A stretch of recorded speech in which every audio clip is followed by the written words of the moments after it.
Hello दोस्तों, तो एक बार फिर से स्वागत है हमारे मेगा माइंड आर्ट्स क्लासेज में। तो दोस्तों, हम इस चैनल के माध्यम से आपको संपूर्ण आर्ट्स की तैयारी कराएंगे। और बाबू, आप वीडियो को देखते रहिए और वीडियो को बाबू चैनल को सब्सक्राइब करते रहिए, अपने दोस्तों में शेयर करते रहिए, क्योंकि ऑनलाइन क्लास शुरू हो चुका है। और हम आज बात करेंगे 12th के भारत में प्रमुख बंदरगाह कौन कौन से हैं। 12th में ये एक खुद चैप्टर है कि भारत के प्रमुख बंदरगाह कौन कौन से हैं और बाबू भारत का प्रमुख पतन कौन कौन से हैं। तो बाबू वीडियो को लाइक, सब्सक्राइब और शेयर करते हुए हम आगे बात करेंगे भारत के प्रमुख बंदरगाह कौन कौन से हैं। तो सबसे पहले बाबू हम बात करेंगे कि बंदरगाह किसे कहते हैं, पोताश्रय किसे कहते हैं, दोनों में अंतर क्या है। तो बाबू पहले सबसे पहले देखेंगे बंदरगाह किसे कहते हैं और तब बात करेंगे भारत में बाबू कुल कितने बंदरगाह हैं और उन बंदरगाहों का स्थान भारत के किस राज्य में है। और भारत का जो तटीय राज्य है, क्योंकि बाबू बंदरगाह वहीं बनते हैं जहां तटीय राज्य होते हैं और जिनकी सीमा रेखा समुद्रों से लगती है, क्योंकि जहाज़ वहीं आते हैं और वहीं से उन पर सामान या माल आयात निर्यात किया जाता है, चढ़ाया या उतारा जाता है। कह रहे हैं पतन पोर्ट, पतन को बाबू पोर्ट भी बोलते हैं, इंग्लिश में PORT पोर्ट भी बोलते हैं, जो बाबू लैटिन भाषा के पोर्टा से बना हुआ है। देख लीजिए, पोर्टा नहीं पोर्टा से बना हुआ है। कह रहे पतन करे पतन लैटिन भाषा के पोर्टा से बना हुआ है और बाबू पोर्टा एक हिंदी के रूपांतरण है, ध्यान रखिएगा। पतन हम मतलब जिसका बाबू अर्थ होता है बंदरगाह, बंदरगाह लैटिन भाषा के पोर्टा से बना हुआ है जिसका हिंदी मतलब रूपांतरण है और बाबू जिसका शाब्दिक अर्थ प्रवेश द्वार होता है बाबू। लेकिन ये घर के प्रवेश द्वार नहीं, ये समुद्रों के प्रवेश द्वार होते हैं। कैसे करें, समुद्र का वह भाग जहाँ बड़े बड़े जहाज आकर रुकते हैं, ध्यान रखिएगा। मतलब समुद्र का वह किनारा, समुद्र का वह तटीय प्रदेश, वह तट जहाँ बड़े बड़े जहाज आकर रुकते हैं तथा उन जहाज़ों पर सामान चढ़ाया या उतारा जाता है, बस इसे ही कहते हैं बंदरगाह। बाबू बंदरगाह किसे कहते हैं, तो बाबू समुद्र का वह किनारा, समुद्र का वह भाग या समुद्र का वह तटीय स्थान जहाँ बड़े बड़े जहाज आकर रुकते हैं तथा उन जहाज़ों पर सामान चढ़ाया या उतारा जाता है, पतन अर्थात बंदरगाह कहलाता है। ध्यान रखिएगा, इसमें जहाज़ों के लिए बहुत सारी सुविधाएं होती हैं, ध्यान रखिएगा। मतलब केवल वहाँ पे क्या बोलते हो, वो केवल जहाज़ों पे सामान चढ़ाया या उतारा नहीं जाता है, जहाज़ों के रख रखाव के लिए बाबू भी बहुत सारी व्यवस्थाएं की जाती है और इसे ही बंदरगाह कहा जाता है। अर्थात बाबू बंदरगाह उसे कहते हैं, किसे कहते हैं, तो समुद्रों का वह भाग या समुद्रों का वह किनारा या समुद्र का वह तटीय स्थान जहां बड़े से बड़े जलयान, बड़े से बड़े जहाज, पानी के जहाज आकर रुकते हैं और उन जहाज़ों पर दूसरे देशों में भेजे जाने वाले सामान चढ़ाए जाते हैं या दूसरे देशों से आने वाले सामान या माल को उतारा जाता है, उसे ही बंदरगाह कहा जाता है, उसे ही पतन कहा जाता है। अब आ रहा है पोताश्रय किसे कहते हैं, पोताश्रय हार्बर किसे कहते हैं। आप मूवी में देखे होंगे, हार्बर नाम देता, हार्बर शब्द सुने होंगे। कर रहे हैं पोताश्रय किसे कहते हैं, तो पोताश्रय में ही आंसर है पोताश्रय। कर पोतमिस का था बाबू, हम अभी बचा है पोतमिस जलयान। पोतमिस जलयान होता है, समुद्री जहाज होता है। और आश्रय में क्या होता है, किसी को अगर कोई भटक रहा है तो उसको घर में आश्रय दे देना, मतलब कुछ दिन के ठहरने के लिए व्यवस्था कर देना। अगर बात करें समुद्रों में, तो समुद्रों में बड़े बड़े जलयानों को रोकने अथवा ठहरने की व्यवस्था की जाती है, जिसे पोताश्रय कहा जाता है। ध्यान रखिए, कर है यह वह स्थान होता है जहां बड़े बड़े जहाज एवं जलयान को रोकने अथवा ठहरने की व्यवस्था की जाती है, उन्हें पोताश्रय कहा जाता है।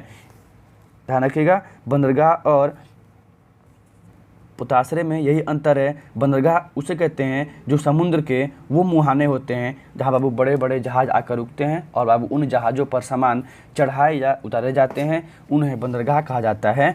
लेकिन किसे कहते हैं पोताश्रय, तो पोताश्रय वह स्थान होता है जहाँ बड़े बड़े जहाज एवं जलयानों को रुकने अथवा ठहरने की व्यवस्था की जाती है, उन्हें पोताश्रय कहा जाता है। अब यहाँ देखेंगे कि बंदरगाह का क्या महत्वपूर्ण योगदान है हमारे देश के लिए या किसी भी देश के लिए और अंतर्राष्ट्रीय या इंटरनेशनल लेवल पे। कर रहे हैं किसी भी देश में परिवहन की दृष्टि से बंदरगाहों का महत्वपूर्ण योगदान रहता है।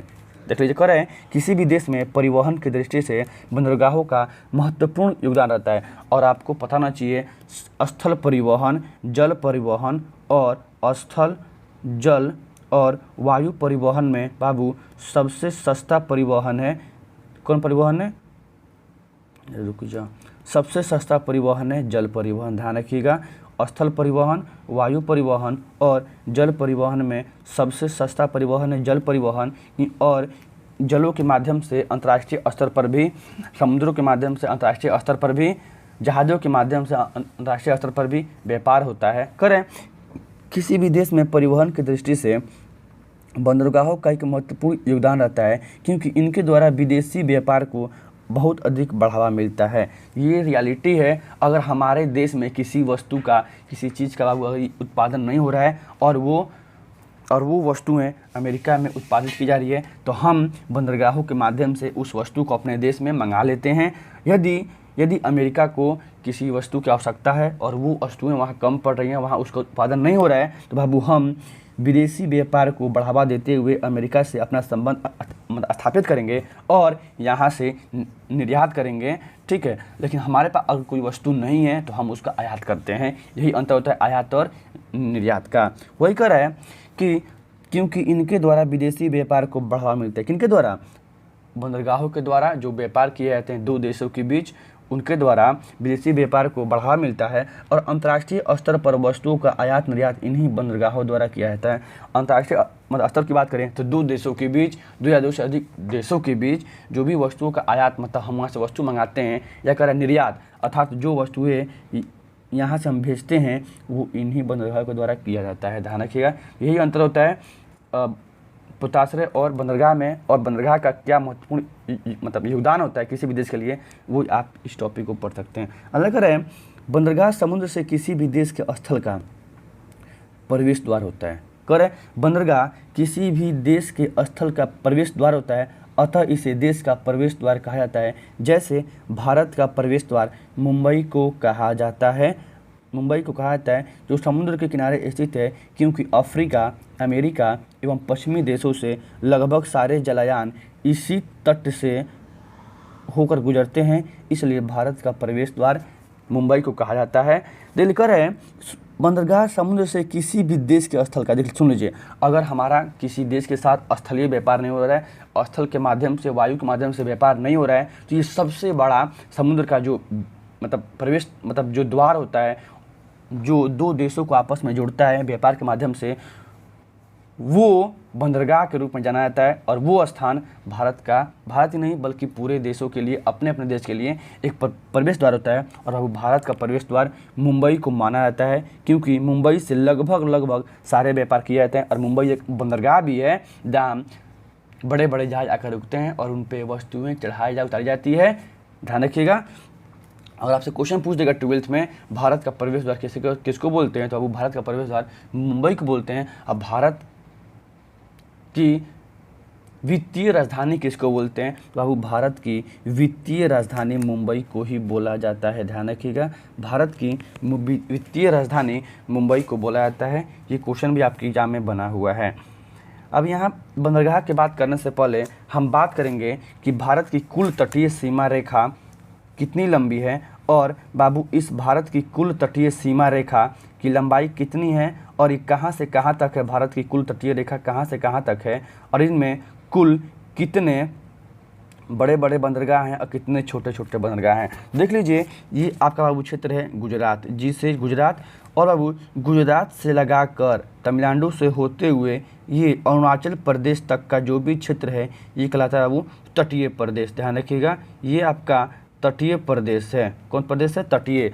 और तटीय प्रदेश उसे कहते हैं जिसका संबंध समुद्रों से जुड़ा होता है, जिनका झुकाव समुद्रों की तरफ होता है, जो समुद्र से जुड़े हुए होते हैं, समुद्र के किनारे स्थित होते हैं, उसको बोलते हैं तटीय राज्य या तटीय प्रदेश।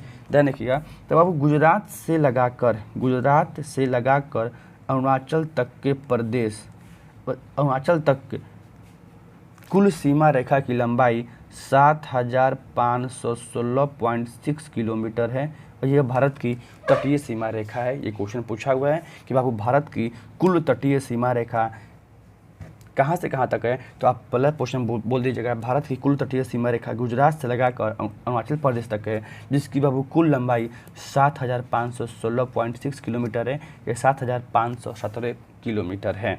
अगर बात करेंगे कि ये गुजरात से लगाकर अरुणाचल प्रदेश का जो तटीय प्रदेश है, गुजरात से लगाकर अरुणाचल प्रदेश तक का जो तटीय प्रदेश है, यहाँ कुल कितने बड़े बंदरगाह, तो अब यहाँ 13 बड़े बंदरगाह प्लस 200 छोटे छोटे बंदरगाह स्थित हैं। 13 बड़े बंदरगाहों पर सेंटर अर्थात वो केंद्र सरकार का अधिकार है और 200 जो छोटे छोटे बंदरगाह हैं बाबू उन पर राज्यों का अधिकार है। तो यहाँ वही बात कर रहे हैं, हम देख रहे हैं कर भारत की कुल तटीय सीमा रेखा, भारत की कुल तटीय सीमा रेखा 7516.6 किलोमीटर है, जिसमें 13 बड़े बंदरगाह और 200 छोटे छोटे बंदरगाह हैं। बड़े बंदरगाह केंद्र सरकार के अधीन आते हैं, जबकि अन्य छोटे बंदरगाह संबंधित राज्य के अधीन आते हैं, ध्यान रखिएगा। और आज का जो मेन टॉपिक है, हम उस मेन टॉपिक की बात कर रहे हैं। आपका यही मेन टॉपिक हम पढ़ेंगे, भारत के पूर्वी तट एवं भारत के पश्चिमी तट। देख लिखा है पूर्वी तट में पहला और दूसरा, भारत के पूर्वी और भारत के पश्चिमी तट के प्रमुख बंदरगाह कौन कौन से हैं, और बाबू ये प्रमुख बंदरगाह भारत के किस राज्य में स्थित है, हम उसकी चर्चा करेंगे। तो पहले पढ़ेंगे भारत के पूर्वी तट पर कुल कितने बंदरगाह हैं, देख लेंगे। पहला है एन्नोर बंदरगाह। देखिए ये आपका रहा भारत, समझिए आप इस मैप को, ये रहा आपका भारत। तो ये है ईस्ट, ईस्ट मतलब पूरब, एक बार समझा दे रहे हैं आपको हम, ठीक है ना। ये आपका ईस्ट है, ये आपका वेस्ट है, इसको बोलते हैं पूरब और इसको बोलते हैं पश्चिम। तो कर है पूर्वी तट पर, अच्छा यहाँ कर पूर्वी तट पर कुल कितने, यहाँ पर कुल कितने बंदरगाह हैं, अब फिर देखेंगे पश्चिमी तट पर कुल कितने बंदरगाह हैं, ठीक है। कर है भारत के पूर्वी तट पर 7 बड़े बंदरगाह हैं। 7 ही नहीं, हम यहाँ प्रमुख रूप से कुल कितने हैं वो पढ़ेंगे, लेकिन हम यहाँ मेंशन कर चुके हैं 7 बड़े बंदरगाह हैं भारत के इस पूर्वी तट पे। इधर 7 गो बड़ा बंदरगाह है। हम देखेंगे कि 7 बड़े बंदरगाह बाबू किस राज्य में स्थित हैं। तो पहला है एन्नोर बंदरगाह, दूसरा है तूतीकोरिन बंदरगाह, और देखते हैं अगला है चेन्नई बंदरगाह, ठीक है। चौथा है विशाखापट्टनम, 5वां है पारादीप बंदरगाह, 6ठा हल्दिया बंदरगाह, 7वां कोलकाता बंदरगाह। और बाबू ये भारत के पूर्वी तट के बंदरगाह हैं। हम यहाँ अभी बात करेंगे मैप के माध्यम से कि भारत के ये पूर्वी तट के बंदरगाह किस राज्य में स्थित हैं। और हम बात करेंगे भारत के पश्चिम दिशा में तटीय राज्य में कौन कौन से बंदरगाह स्थित हैं। बाबू भारत के पश्चिमी तट पर कांडला बंदरगाह, नवाहा सोहा, जिसको जवाहरलाल नेहरू बंदरगाह के भी नाम से जाना जाता है।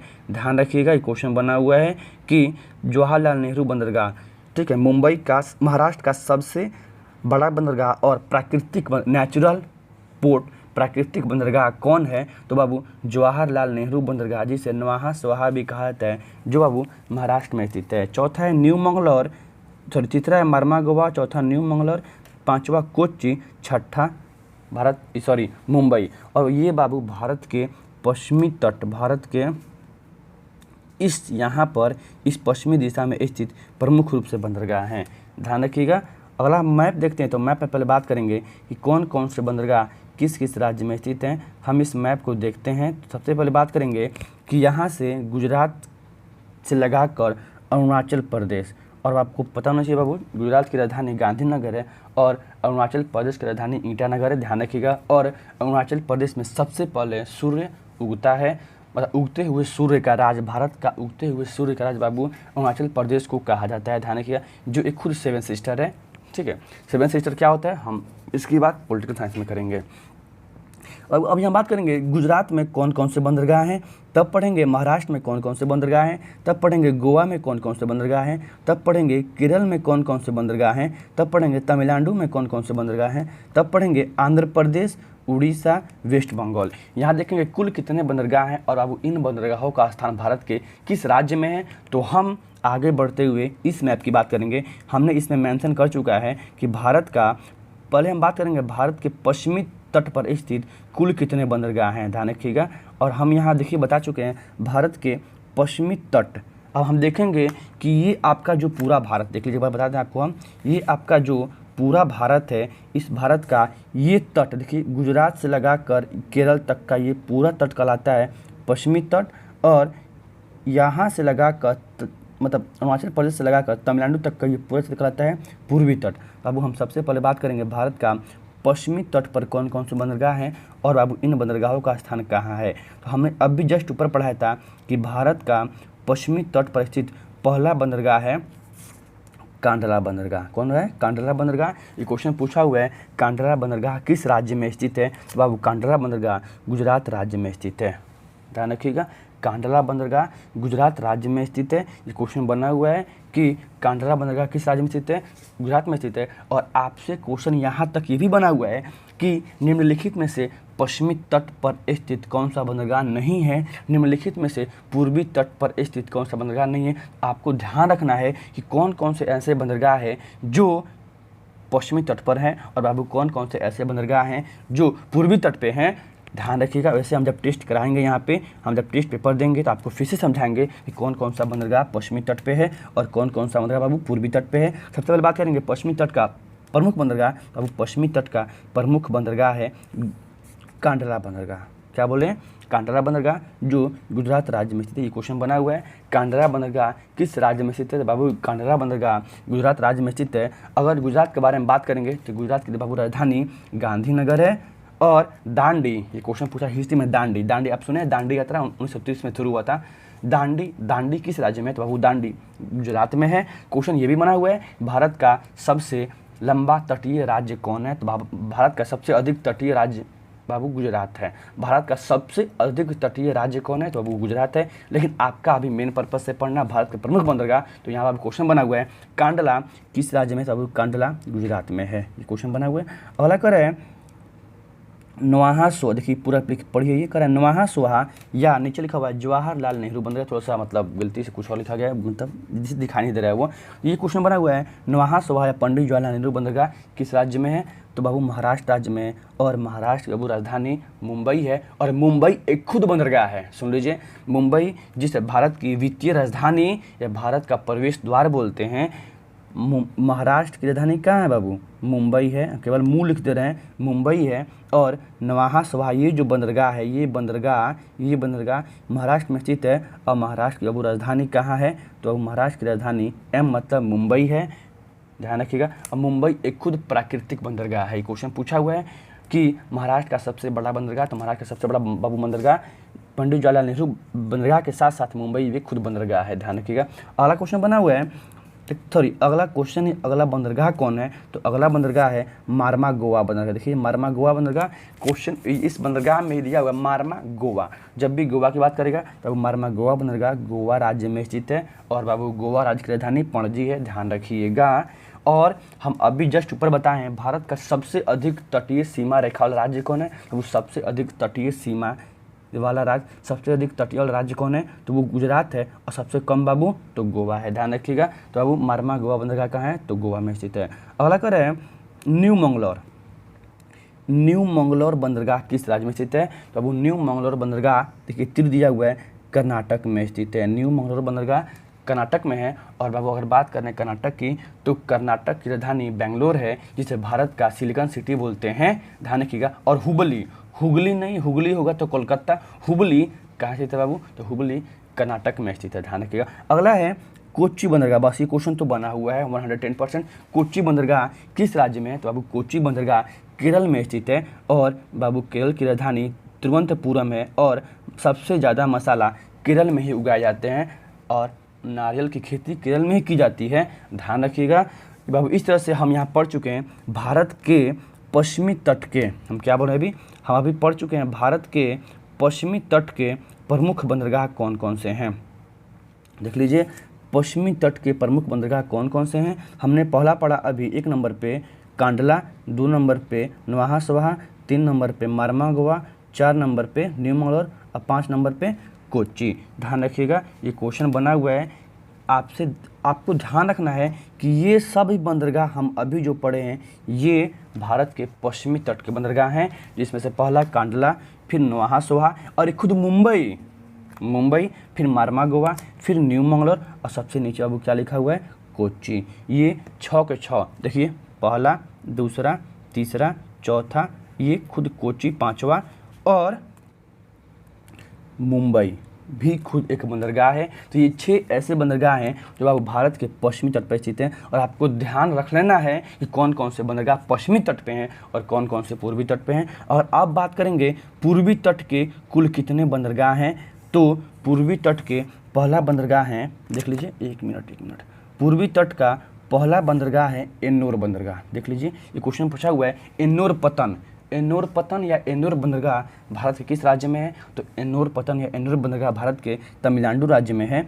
तूतीकोरिन या चेन्नई, देखिए तमिलनाडु की राजधानी खुद चेन्नई है। ये तीनों बंदरगाह एक साथ हैं, तो ये तीनों बंदरगाह तमिलनाडु राज्य में है और बाबू तमिलनाडु की राजधानी चेन्नई है। अब मद्रास चेन्नई में स्थित है, जहाँ सबसे पहले नगर निगम की स्थापना की गई थी। ये भी क्वेश्चन पूछा हुआ है कि भारत में सबसे पहले नगर निगम की स्थापना कहाँ हुई थी? वो हुई थी महास नहीं, मद्रास में हुई थी, जो चेन्नई में स्थित है। और ये तीनों बंदरगाह भारत के पूर्वी तट के बंदरगाह हैं जो तमिलनाडु में है। अगला है विशाखापट्टनम बंदरगाह। देख लीजिए, अगला है विशाखापट्टनम बंदरगाह। तो बाबू विशाखापट्टनम बंदरगाह आंध्र प्रदेश में स्थित है, ये देख लीजिएगा। और यहाँ से क्वेश्चन बना हुआ है निम्नलिखित में से कौन स्थलबद्ध पोताश्रय है? देख लो, इधर स्थलबद्ध बंदरगाह है।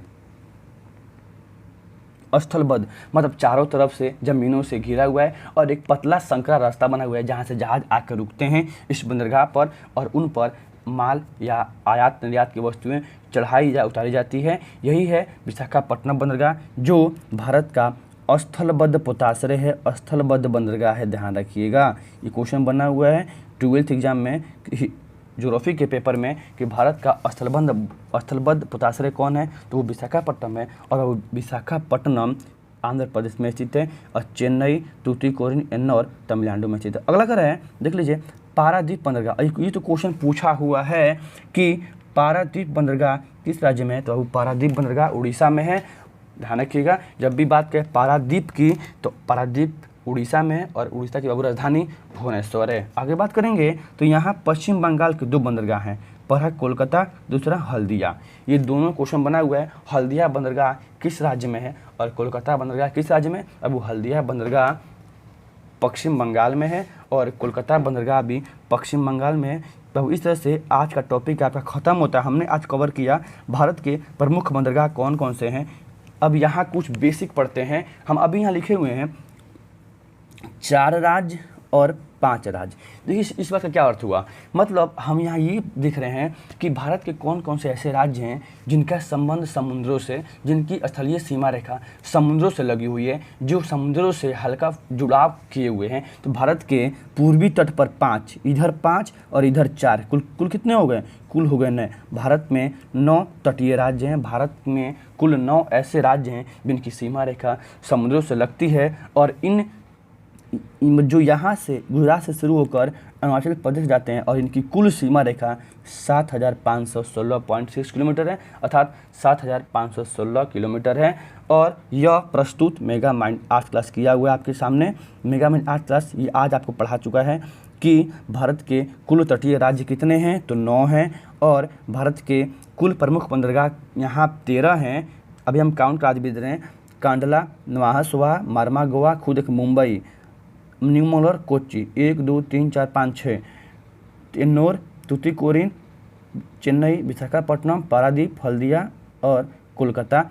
तो 6 इधर 6 3 9 10 11 12 13, यही थे भारत के 13 बड़े राज्य। आप इसको अच्छे से काउंट भी कर सकते हैं क्योंकि इसमें एक मुंबई मेंशन करना हुआ है। तो बाबू आज हम बात कर चुके हैं भारत के कुल कितने प्रमुख रूप से बंदरगाह हैं और इन बंदरगाहों का स्थान बाबू कहाँ है, तो इन बंदरगाहों का स्थान किस किस राज्य में है, हम इसकी चर्चा कर चुके हैं। और बाबू आपसे हाथ जोड़ के यही विनती है कि आप वीडियो को अधिक से अधिक देखिए, वीडियो को अधिक से अधिक अपने दोस्तों में शेयर कीजिए, वीडियो को लाइक कीजिए, सब्सक्राइब कीजिए, शेयर कीजिए, क्योंकि हम लेके आ चुके हैं आपके लिए 12th का सभी चैप्टर ऑनलाइन पढ़ाया जाएगा यहाँ पे, बिल्कुल बेसिक और टेस्ट की सुविधा, साप्ताहिक नहीं। जब जब चैप्टर खत्म होगा तब तक आपको टेस्ट देना पड़ेगा। जय हिंद, जय भारत दोस्तों।